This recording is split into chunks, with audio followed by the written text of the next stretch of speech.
Please don't be another post that just scaremongering people into not doing an exercise a specific way with no real sources. Stop doing your leg press like this, guys.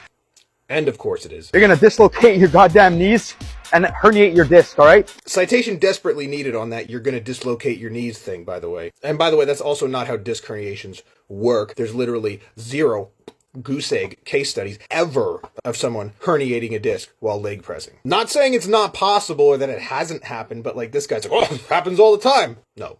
Other than just doing the movement and ensuring that you're not using momentum. See, there's always these people talking about like not using momentum on exercises, and like usually what they're talking about is something called the stretch reflex, which is basically when you lower a weight and you don't pause and you kind of use that little bounce you get out of the bottom to then assist in pressing the weight back up. Properly utilizing this is actually important for developing athletic performance and can also be useful in building strength. There's nothing wrong or inherently dangerous with doing that. Foot placement is going to be very important.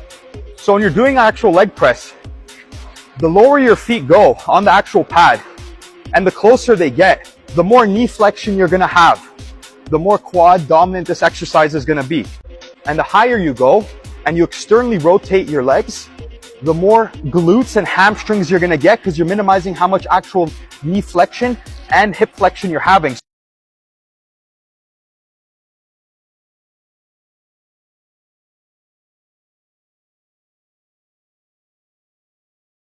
This is just really bad advice because some people are not going to be able to leg press very deep because of the way their hips are and how flexible they are and what they're comfortable with if they try and leg press with their feet perfectly straight. And someone who watches this, who really wants to target their quads, is going to do this, and then they're going to be like, I just can't leg press. It's because this guy ruined it.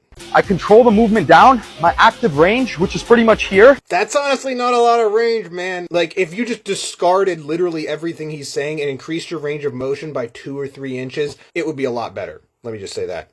So what should you focus on when you are leg pressing? Honestly, just a few things. Let's keep it simple. First and foremost, you have to find a foot positioning that maximizes range of motion and feels comfortable. It doesn't really matter what that foot position is. Secondly, you need to just do the leg press often and be patient. Many people don't train regularly or consistently enough, and then they blame their results on stupid shit like the stuff this guy is saying, when in reality, it's just because they're not being consistent with training. And finally, you need to find an entry point in which both the load and the volume of your training is tolerable, and then progressively overload from there, likely guided by some type of auto regulation like RPE.